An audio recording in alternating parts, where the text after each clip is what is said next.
Ito po ang tinatawag namin God of Wealth. Tingnan mo, solar siya. Hindi na battery.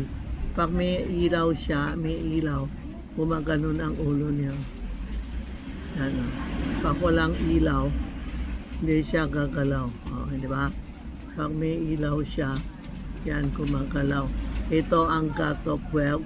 Pwede nyo lagay sa mesa nyo, sa living room nyo, sa kwarto nyo, walang problema. God of Wealth, siya nagbibigay sa atin ng pera. Kailangan may araw siya. Galaw yan, Pag ginanong ko, wala. Mamaya wala na yan. Yan, ito ang solar na God of Wealth. Ito ang bago.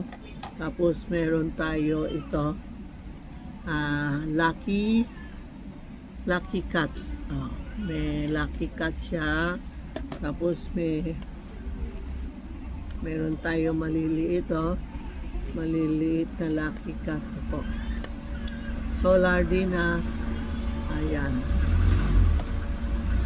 Ito po, 3 kulay.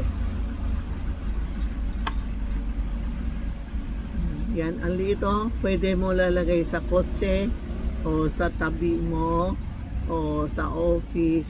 Ito ang Lucky Cat na galing Japan, kasi Japan wala siya God of Wealth.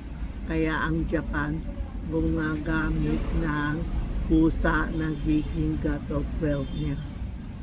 Yan po, Yan ang God of Wealth natin. Ito yung China. Ito Asian country. Ito ang Japan, no? Pero ngayon kasi ang Japan wala, kaya itong ginamit niya.